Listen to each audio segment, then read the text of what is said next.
네, 1월 20일에 올라가는 영상입니다. 아실 분들은 아시겠지만 철도 차량 제작사와 관련한 이슈가 이번 달에도 지속되고 있습니다. 수년 전부터 적어도 눈치채고 있었어야 했던 문제가 아닐까 싶기도 한데 장기전으로 흘러갈지 지켜봐야겠습니다. 예전부터 투자자들은 사업과 관련한 행보 때문에 불만이 많았죠. 원래 기업 자체가 열차 제작부터 한 게 아니라 핵융합 전원 장치 쪽을 하던 곳이기도 한데 이번 연도는 전개가 어찌 흘러갈지를 아무래도 봐야 할 것 같습니다. 이번 시즌 KD 운송그룹 프리미엄버스 노선망이 대대적으로 조정됩니다. 지난 영상에서도 어느 정도 이야기하고 넘어갔지만 추가로 들어온 이야기들이 있어서 여기서 정리해보겠습니다. 먼저 철수 노선은 용인-광주, 이천-여주-강릉, 동서울 점촌-상주, 동서울 원주 되겠습니다. 용인-광주 노선은 오늘부터 프리미엄버스가 배차되지 않고 동서울 점촌-상주 노선은 6일 뒤에 프리미엄이 없어집니다. 나머지 두 개 노선은 2월 1일부터 운행하지 않는데요. 동서울 원주 노선은 서울 경부 노선과 함께 프리미엄 투입 노선으로 운영되고 있었죠. 상봉을 제외하면 프리미엄을 탈 기회가 두 노선에서 주어졌는데 이제는 서울 경부 노선에서만 프리미엄을 탈 수 있게 됩니다. 청량리역의 정차는 만종역과 원주역 방향 기차편과 경쟁 관계인 것도 감안할 수 있었죠. 이와 함께 프리미엄 신규 운행도 예정되고 있습니다. 가장 먼저 국도 7호선도 경유하는 강릉 동해 마산 노선에서 2월 1일부터 우등 대신 프리미엄이 운행됩니다.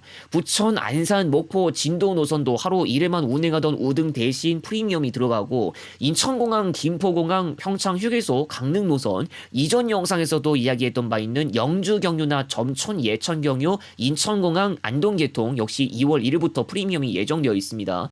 국도 7호선 쪽 프리미엄 버스 투입은 이번이 처음은 아닙니다. 동서울 울진계통에서 운행하는 프리미엄이 있으니까요. 다만 수도권을 아예 안 가는 노선은 달라서 잘해봤자 우등버스 아니면 배차 안 했고 과연 프리미엄이 투입될까 싶었죠. 그렇지 않아도 강릉 동해 마산 노선이 우등 할증까지 해가면서 운행하고 있었어요. 이 노선 프리미엄 전구간 요금이 부천, 안산, 목포, 진도 노선 전구간과 동일하게 58,000원으로 운영됩니다. 그 비싸다는 국도 운임까지 계산되는 계통이라 부담 좀 있는 노선이기도 한데 2월 1일부터 좀 지켜봐야 할 것으로 보입니다. 그렇지 않아도 철도 위주로 이동한다면 동대구역이나 부전역에서 연계하는 형태로 이동하는 방법도 있다고 하는데 사실 동해 부전 간 일반 열차와 KTX 합해도 좀 적은 편이고 부전역에서 강릉역까지 들어가는 열차편도 12월 30일에 스케줄표가 개정되면서 결국 증차는 안 됐죠. 여전히 동대구역에서 출발하는 건 4편밖에 안 되고요. 포항 환승 방법도 있다곤 하지만 결국 포항역에서 동해역이나 강릉역까지 간다고 가정면 동대구발이나 부전발 시간대를 맞춰야 하는 거라 그렇게 쉬운 일은 아닙니다. 전에 이 썸네일로 된 영상을 올린 적이 있었는데 단적으로 특정 목적지 아니면 웬만해서 자차로 이동하는 분위기라는 댓글도 있었어요. 마산 창원에서 철도로 바로 안 통하는 강원 지역이라도 예외가 없는데 대중교통 이용 안 한다는 이야기겠죠. 이전까지 3회 운행했다가 1회로 줄어든 노선이기도 한데 수요 때문에라도 횟수가 조정될 수 있는 걸 생각하면 지켜봐야 할 노선일 것으로 보입니다. 충북권 이야기입니다. 꽤 안 좋은 내용인데요. 지금부터 보여드리는 것들은 목록들이 좀 많은 관계로 일시정지가 필요하다면 해가면서 보시기 바랍니다.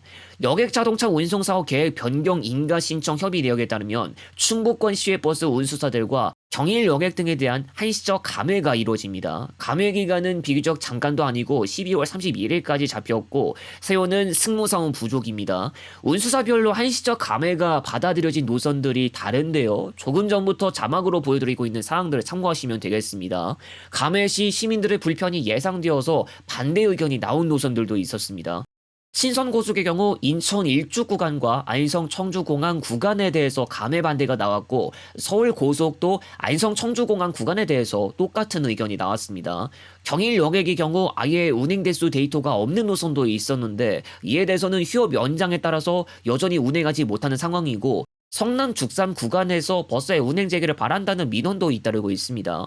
철도가 전혀 없는 지역으로 들어가는 노선도 운행 중인데 말하자면 일손이 모자라 상황이라 운행 규모를 줄일 수밖에 없는 상황이 이루어지고 있습니다.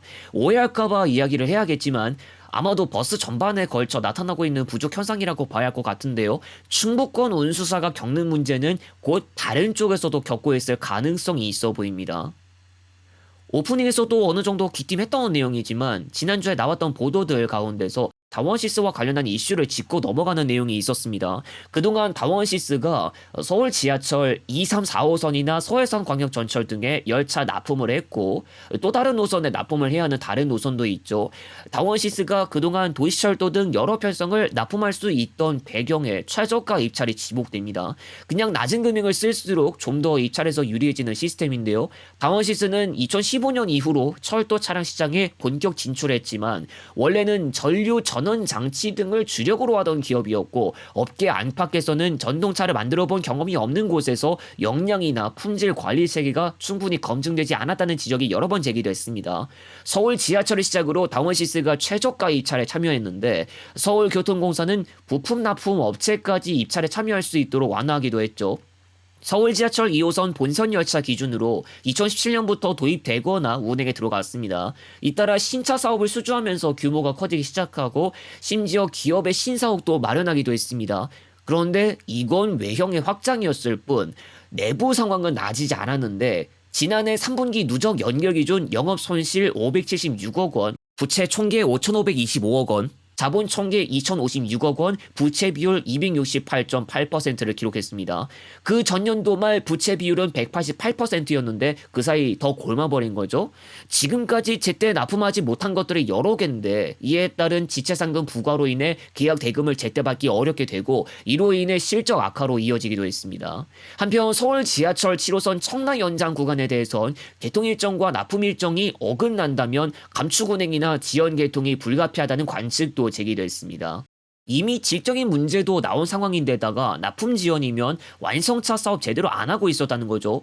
좀 더 제대로 된 제보를 더 받아봐야 할 수도 있겠지만 유지 보수마저도 쉽게 안 되고 있다면 현 세대 열차로서는 이건 엄청난 일입니다. 이미 로인 이름을 걸고 납품했던 서울 지하철 7호선 부평구청 연장분 열차도 불량 편성이 나오는 치명적인 오류가 발생했는데 다른 걸 다 떠나서 지금까지 행보는 업계를 지탱해주는 힘이 되어준 것도 아니고 그냥 내실이 없는 곳이었습니다.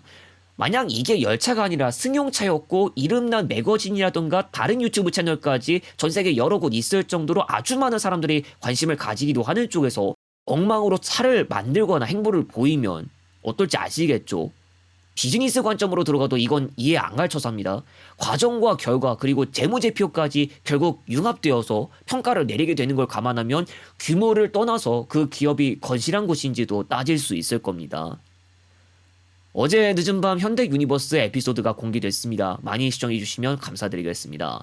차량 에피소드는 유니버스로 끝나지 않는데 에어로시티가 아직 남아있습니다. 공개 35주년을 맞이하는 에어로시티도 준비가 되는 대로 공개할 수 있도록 하겠습니다. 다음 영상에서 다시 오겠습니다.